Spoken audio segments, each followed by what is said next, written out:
The screen opens with drone shots of Louisiana's bayous, alligators gliding under cypress trees draped in Spanish moss.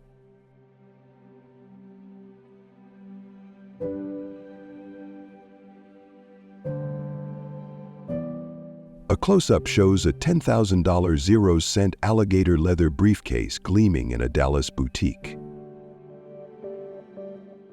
Bill Thomas, a third-generation alligator farmer, stands by his pond in Grand Chenier, Louisiana. He speaks to the camera.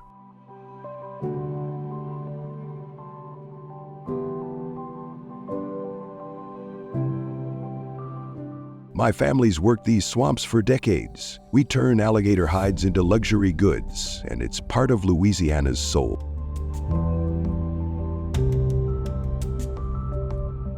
The industry's worth $50 million 0 cents in Louisiana. And Bill Thomas asks, how do we make luxury while keeping our swamps alive? This sets up a journey of pride and responsibility. That's right, I'm here at the Rockefeller Wildlife Refuge, which is located in the very eastern part. First, the camera sweeps over the Rockefeller Wildlife Refuge, a 76,000-acre hub for alligator farming in Louisiana since the 1000s. Bill Thomas walks through wetlands, checking ponds where alligators swim. He says, "We raise alligators for 2 to 3 years. They get fish and pellets, and we keep their water clean to match the wild."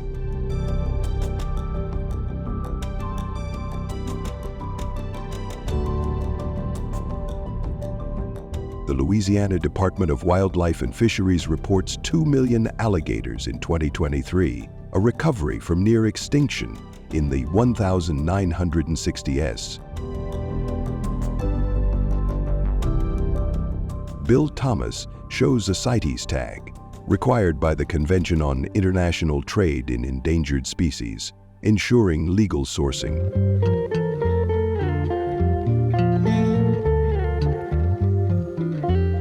We release 30% of our hatchlings back to the swamps, he adds, pointing to a release site.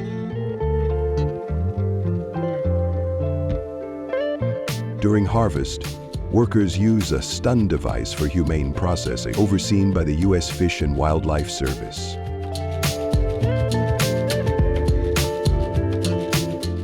Bill Thomas watches and says, "My grandpa taught me to respect these animals.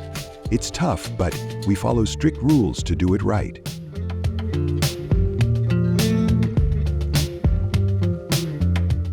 Next, Bill Thomas drives to a tannery in Abbeville, Louisiana, one of the largest in the U.S., handling 200,000 hides yearly per the American Tanners Association.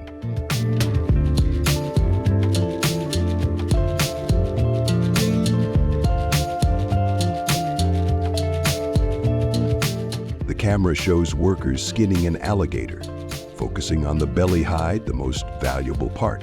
Bill Thomas explains, "We cure the hides in salt to stop rotting. That takes a few days."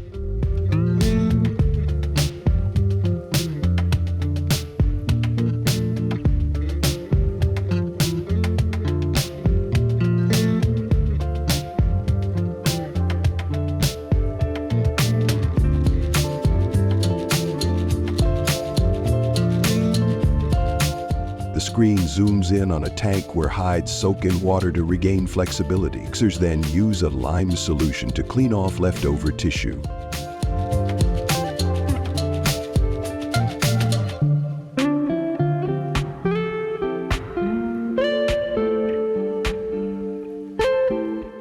Bill Thomas tries smoothing a hide with a tool. "My hands shake doing this. It takes years to get it right."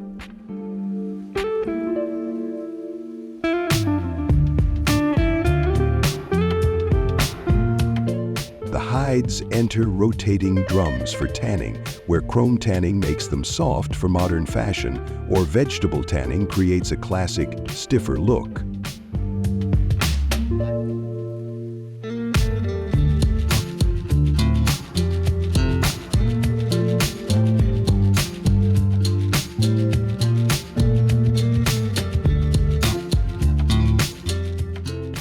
Thomas notes, chrome's fast, but we follow EPA rules to keep chemicals out of our water. The Environmental Protection Agency's 2024 guidelines ensure tanneries avoid pollution. Bill Thomas holds a tanned hide. This is ready for a luxury store.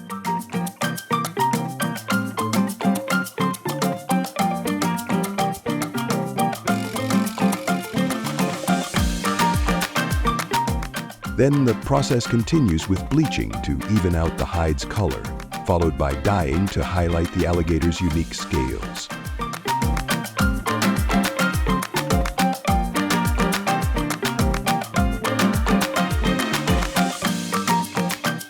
A clear coating adds shine and protects against scratches. Bill Thomas says this took weeks of work. Some hides are hand-polished, others run through hot rollers for gloss.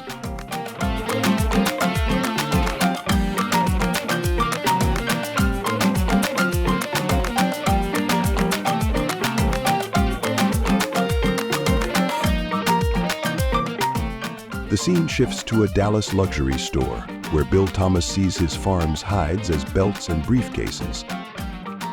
At the 2024 Dallas Luxury Expo, he holds a $1,000 0-cents belt. Seeing this in a store feels like a win for our community. The industry supports 1,200 jobs and generates $80 million, 0 cents yearly, per a 2023 Louisiana Department of Wildlife and Fisheries report.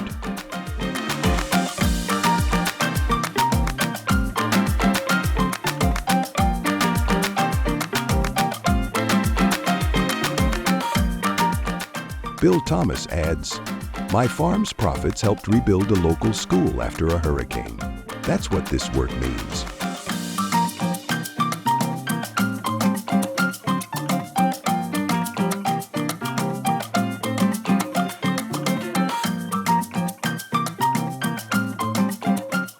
After that, Bill Thomas connects with a conservationist in Washington, D.C. via video call. He says, "Farming saves alligators from extinction and protects our wetlands." A 2022 Humane Society report raised concerns about some farms' conditions.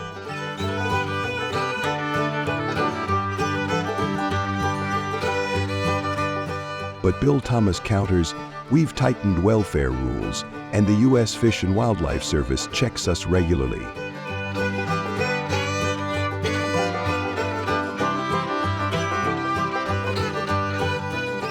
The conservationist notes chrome tanning's downside.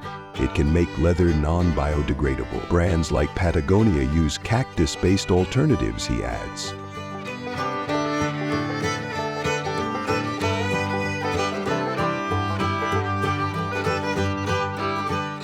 Bill Thomas visits a recycling facility handling tannery waste, showing EPA compliance. He reflects,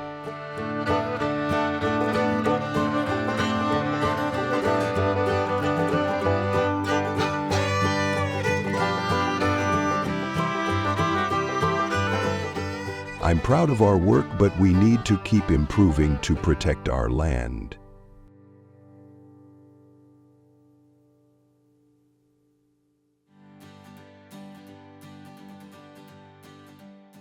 The camera shows healthy wetlands, tying the industry to conservation.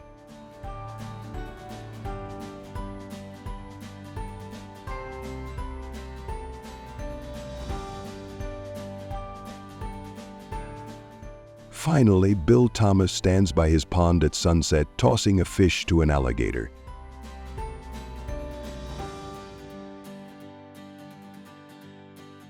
He says, "This work keeps Louisiana's swamps alive and our culture strong, but it's on us to do it right."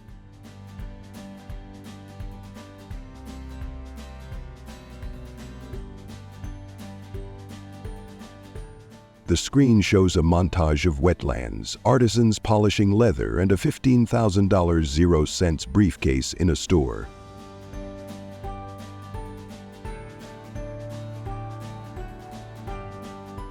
Bill Thomas holds a CITES tagged hide. Buy from brands that follow these rules or try new materials like bioleather. It's your choice. He adds,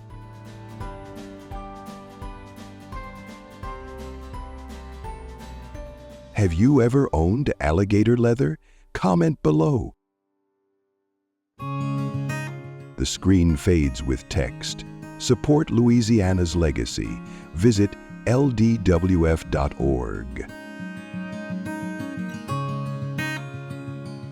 A final shot shows Bill Thomas smiling by the swamp, proud of his life's work.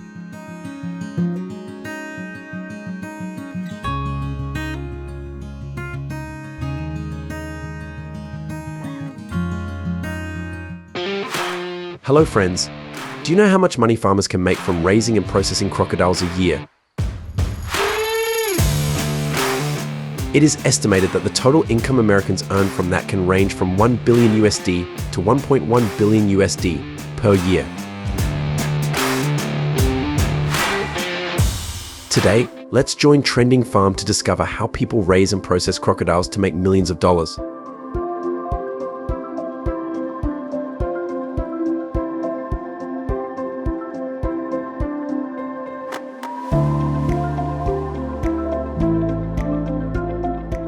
Romulus Crocodile Farm is a large crocodile farm located in St. Augustine, Florida, USA, owning more than 50,000 crocodiles of many different species, including American alligators, Cuban crocodiles, and hybrid crocodiles.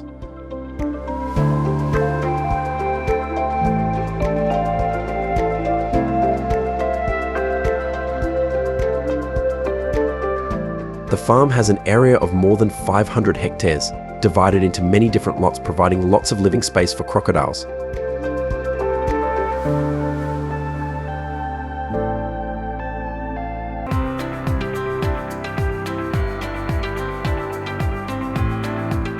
Larger sized American alligators often grow up to 14 feet long and weigh up to 1,000 pounds.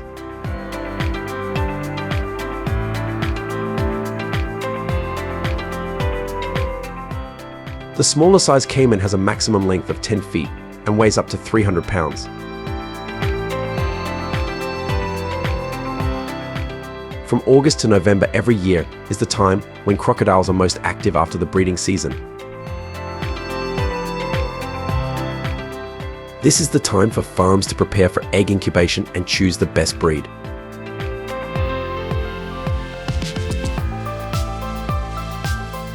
The crocodile's diet varies depending on age, size, habitat, and available food sources. Baby alligators are usually fed a percentage of their body weight.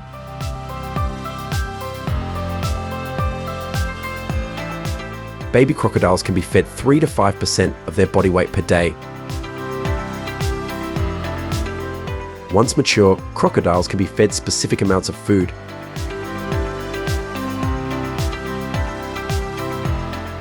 Baby alligators are usually fed daily, while adult alligators can be fed every 2 to 3 days.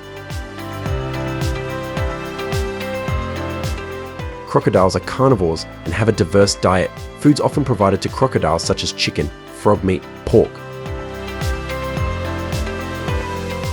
Crocodile harvesting usually takes place in the dry season, when water is abundant and crocodiles are easy to catch. Crocodile harvesting needs to comply with certain standards to ensure product quality and protect farm resources. When raised for 4 to 6 years, reaching a standard length of 6 to 8 feet and weighing 100 to 200 pounds, alligators have now achieved a balanced lean-fat ratio, making it the right time to harvest meat and crocodile skin. Their health status will be monitored before harvest.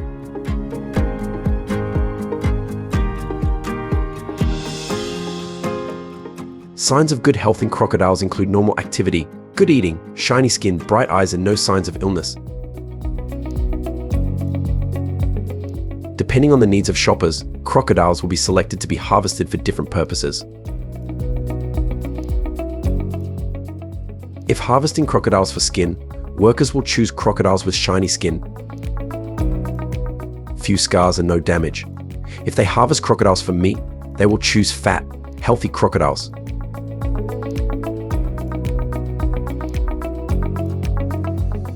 crocodiles will be processed manually to ensure that the entire intact skin can be obtained.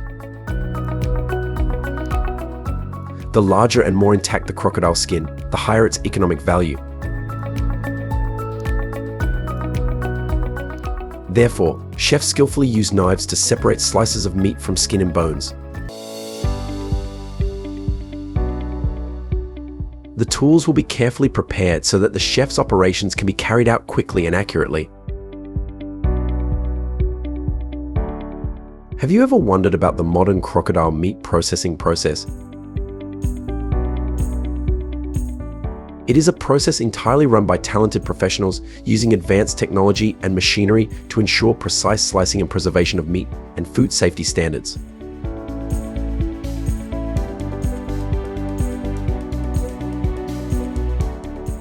Crocodile parts will be divided according to a certain weight and carefully packaged. Crocodile meat is vacuum sealed to ensure that it can still maintain its freshness when it reaches customers. The crocodile skin is carefully cut from the body, ensuring its shape and size are maintained.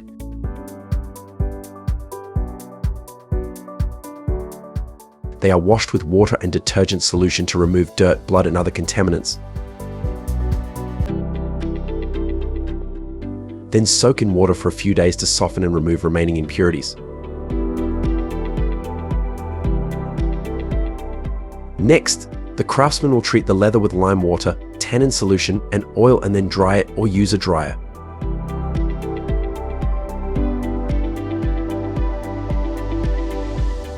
The leather is treated with polishing, dyeing, embossing, and finishing as required. Then, the crocodile skin is treated with chemicals to transform the raw leather into tanned leather. The tanning process makes crocodile leather soft, durable, and water resistant. They are coated with a protective layer for increased durability and water resistance. The craftsman can emboss, print patterns, or process in other ways to create desired effects on the crocodile leather surface. Before leaving the factory, finished leather products are thoroughly inspected. Crocodile leather is considered one of the most premium and luxurious types of leather on the market: wallets, handbags, jackets, belts, etc. The fashion trend of using crocodile leather has been increasing in recent years.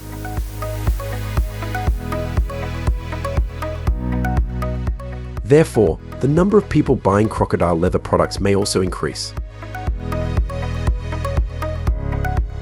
Products made from bad leather require meticulousness and high skills. They have a unique and distinct beauty, affirming the user's position, and are favored by many consumers around the world. Therefore, the price of products made from crocodile skin is also quite high. According to estimates, the global crocodile leather consumption market is worth about $1 billion USD per year.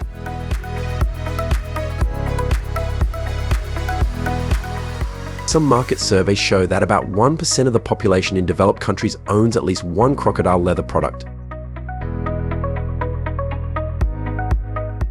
Have you ever tasted crocodile meat? They are low in calories, high in protein 21.5g/100g, low in fat 0.2g/100g.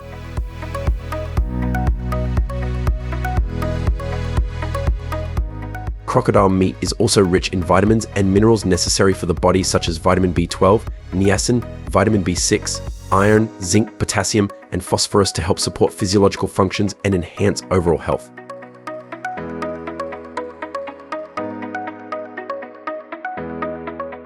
Rich in essential amino acids, packed with antioxidants, and rich in collagen. People have created many ways to prepare dishes from crocodile meat. From grilled dishes, braised dishes to hot pot dishes. Crocodile meat is a relatively popular dish among Americans. Please leave your answer below in the comments section, giving us your opinion on dishes made from crocodile meat.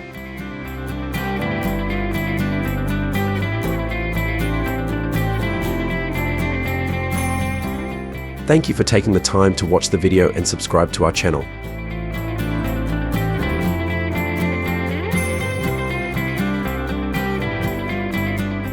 By subscribing, you will stay updated with all our latest video releases and enjoy a variety of content.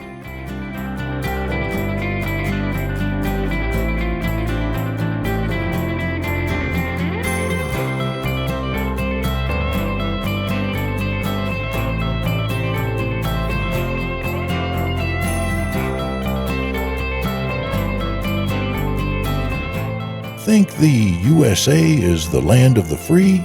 Not when it comes to food. Some delicacies are completely banned, from rare cheeses to exotic meats.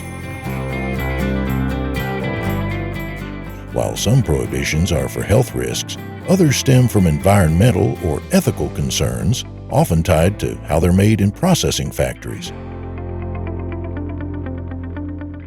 Let's dive into 20 foods you can't legally eat in the USA.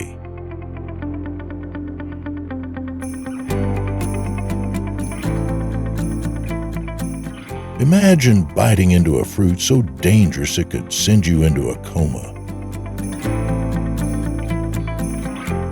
That's why ackee, a tropical fruit native to West Africa and Jamaica, is banned in the U.S.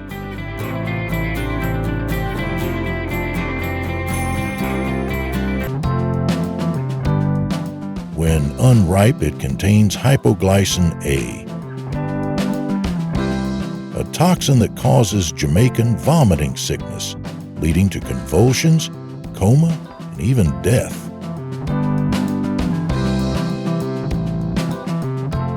Despite the ban, canned ackee is allowed under strict FDA regulations,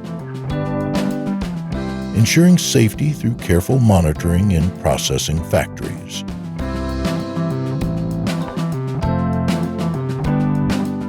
If you're curious to try ackee, always purchase from reputable sources and never attempt to prepare fresh ackee yourself.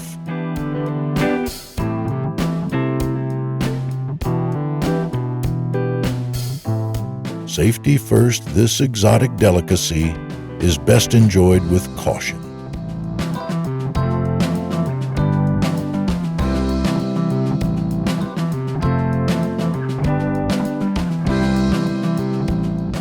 Once the drink of artists and poets, pre-2007 absinthe was feared for its supposed mind-altering effects.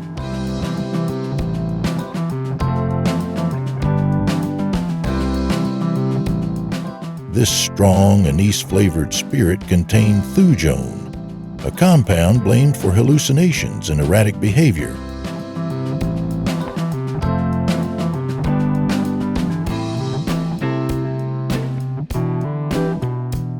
The most infamous case was the 1905 L'Enfray murders in Switzerland, where a man killed his family after consuming absinthe, fueling bans across Europe and the U.S.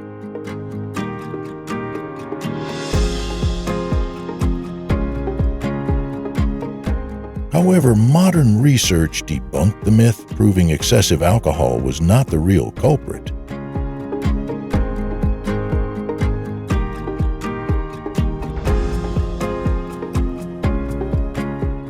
Today, absinthe is legal in the U.S. if thujone levels stay below 10 ppm.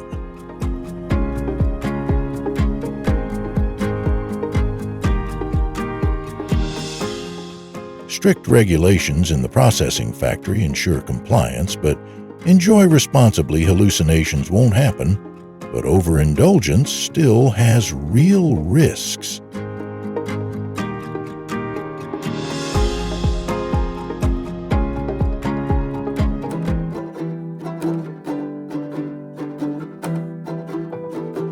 Casu marzu, a Sardinian cheese aged in a unique but controversial way, is banned in the U.S. due to severe health risks.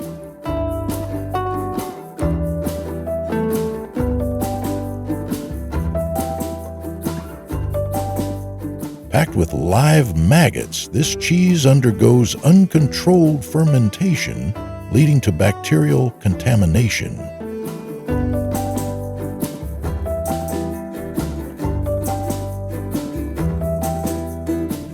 The FDA strictly prohibits it, as consuming live larvae can cause intestinal myosis, a rare but dangerous condition.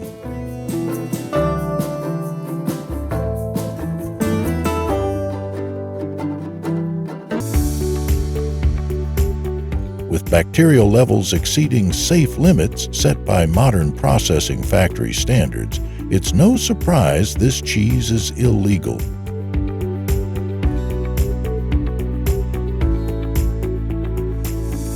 Yet some food enthusiasts still smuggle it in, paying up to $100, 0 cents per pound.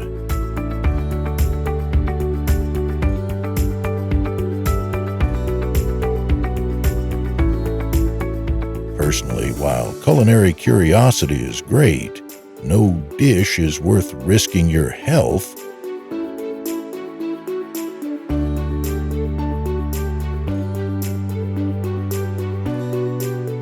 In the U.S., horse meat is off the menu due to ethical concerns and a long-standing view of horses as companions rather than livestock.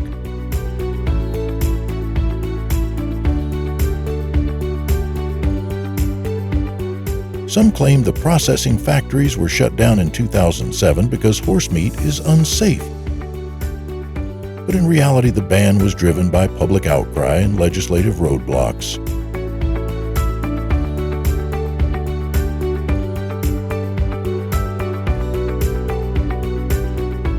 Meanwhile, countries like Japan and France continue to consume it, arguing that it is leaner and more sustainable than beef.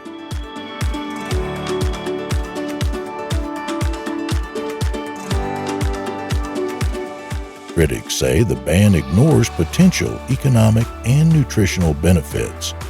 But the truth is, it's not technically illegal.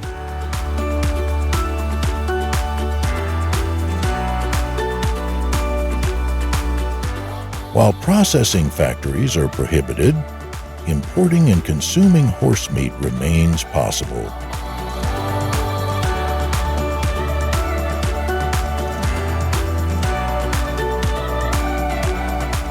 What is it?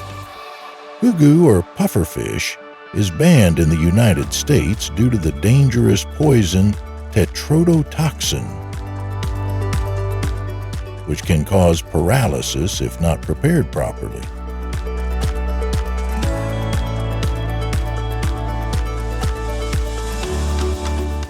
Even a small mistake in cutting the fish can cause unpleasant events.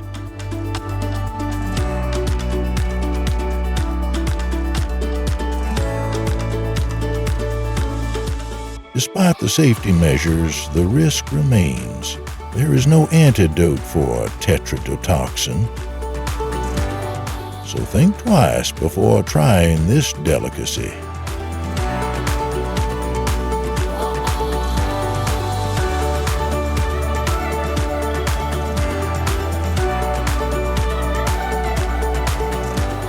Bull testicles, often called Rocky Mountain oysters, are a traditional dish in western states like Colorado and Montana, where cattle ranching is prevalent.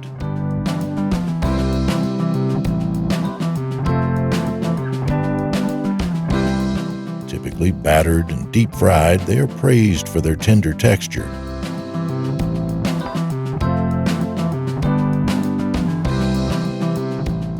However, in several U.S. states, regulations and cultural stigma limit their sale, especially due to concerns over meat safety in processing factories.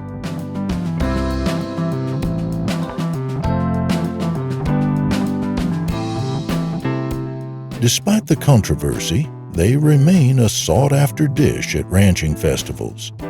Would you try them?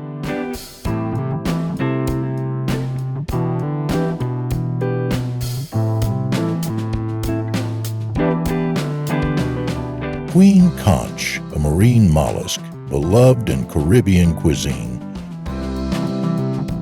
has been banned from harvesting in U.S. waters since 1985 due to severe overfishing.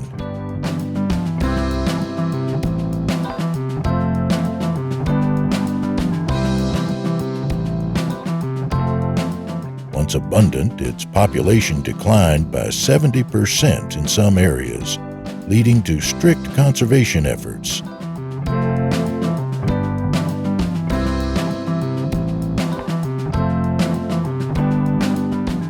Despite this, a black market trade persists, with thousands of pounds illegally smuggled from the Bahamas each year.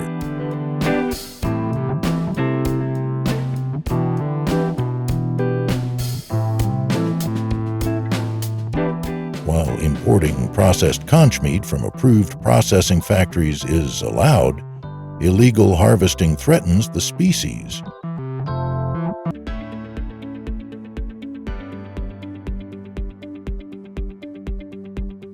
Should the U.S. increase penalties for illegal trade to protect this iconic seafood?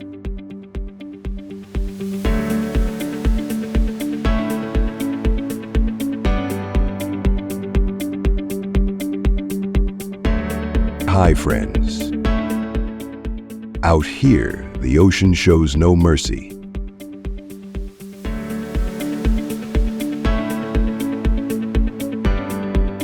Those were the first words I heard when I stepped aboard the Northern Eagle, one of North America's most advanced deep-sea fishing vessels.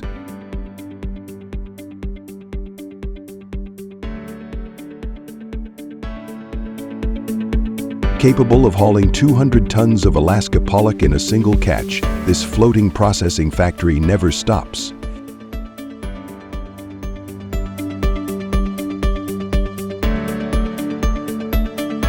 But neither do the dangers.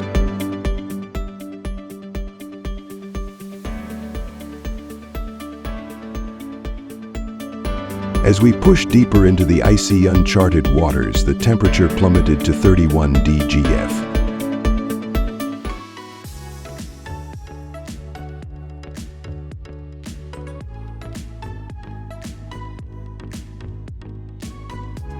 Our water systems froze, our nets tore apart in the chaos, and the relentless waves slammed against the hull.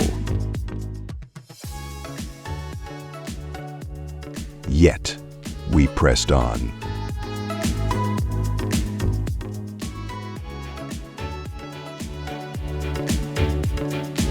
The hunt for larger fish meant survival not just for us, but for an industry dependent on this catch.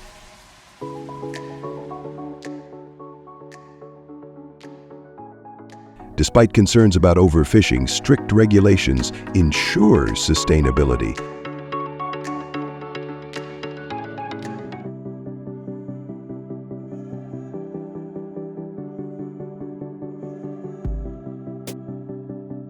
Every moment tested our endurance.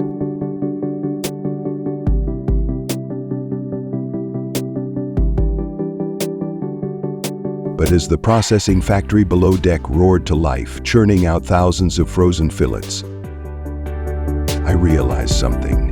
This wasn't just a job. It was a battle against nature itself.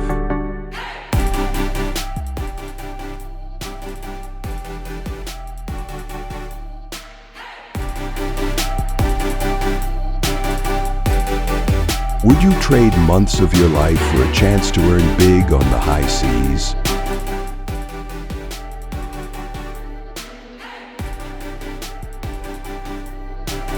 That's the reality for the 140 crew members aboard the Northern Eagle, led by the seasoned Captain Jens, who has 31 years of experience.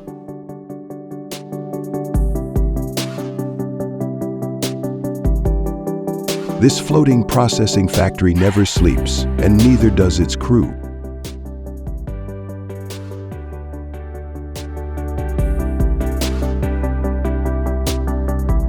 Out here, your earnings depend on the catch, with the best fishermen making up to $15,000 per month.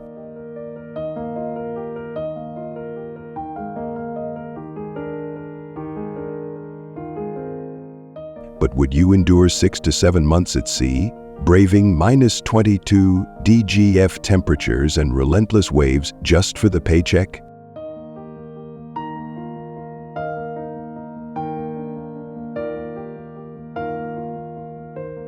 For these men, it's more than just a job. It's survival, sacrifice, and the call of the ocean. Could you handle life on the Northern Eagle?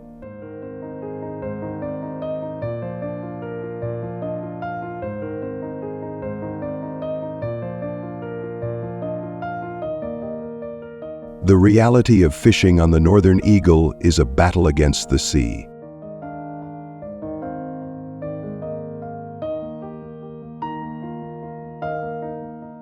Imagine facing 30-foot waves and brutal force 10 winds, all while racing against 70 other vessels for the best catch.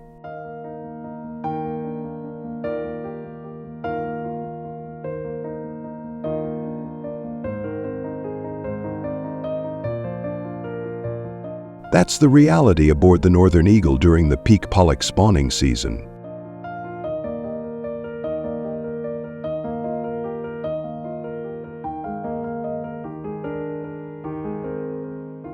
Every trip is a high-stakes battle where experience and endurance determine success.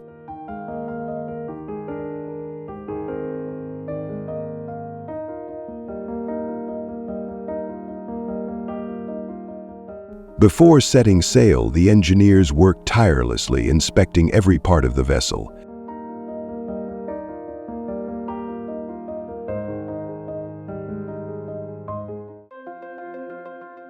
A single malfunction in these harsh Bering Sea conditions could mean disaster.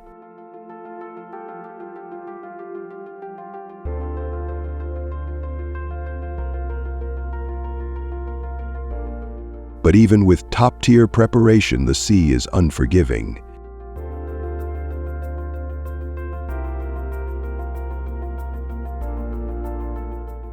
Waves slam against the hull and icy winds cut through the deck like a blade. This isn't just fishing, it's survival.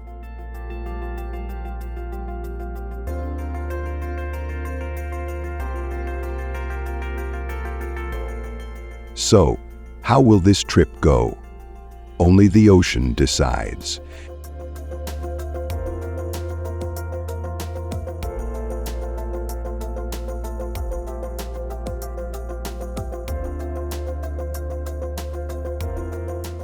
Before stepping into the heart of the floating processing factory, let's uncover the advanced technology that makes the Northern Eagle one of the most efficient deep-sea trawlers in North America.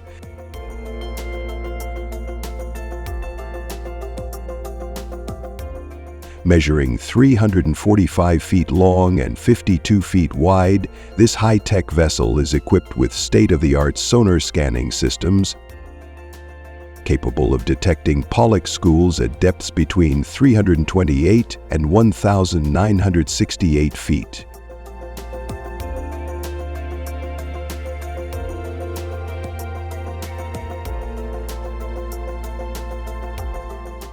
Unlike traditional fishing boats, it features real-time tension sensors, underwater cameras, and hydraulic winches, ensuring a precise and sustainable catch.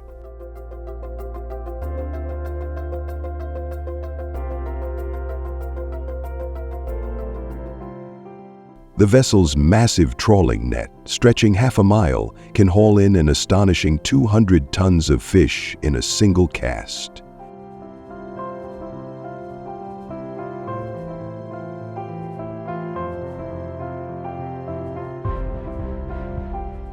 But what happens next?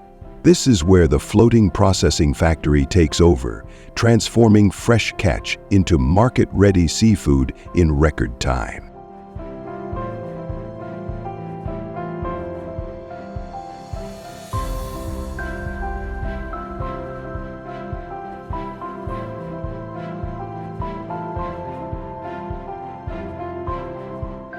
Inside the Northern Eagle is a high-seas processing powerhouse.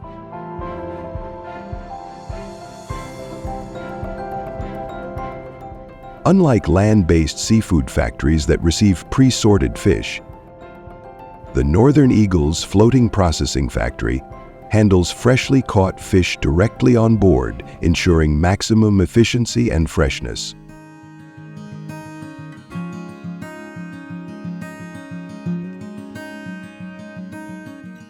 process begins the moment the catch is hauled in, moving swiftly along a 2,300-foot conveyor system.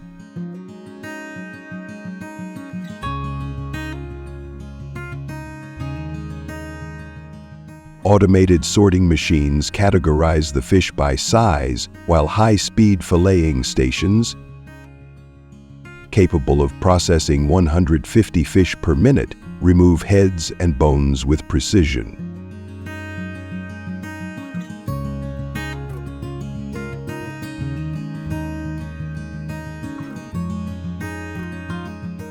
Equipped with state-of-the-art freezing technology, the factory flash freezes seafood at 40 DEF within minutes, preserving quality better than traditional storage methods.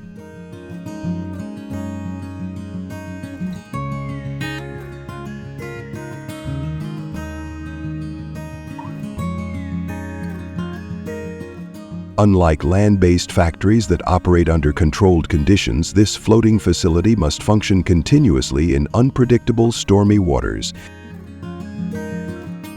making every repair and adjustment a race against time to protect the voyage's profits.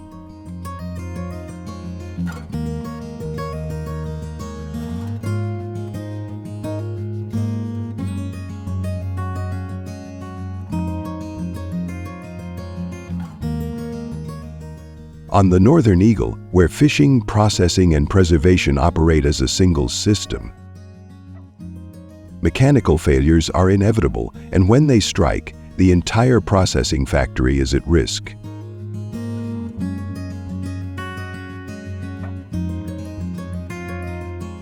One of the most vital components is the water pump, responsible for desalinating 172,000 gallons of seawater daily.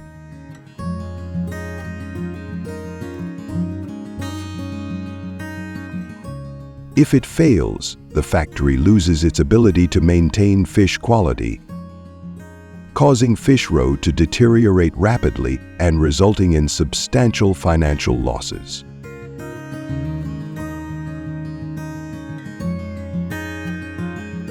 When breakdowns occur, the crew must act fast.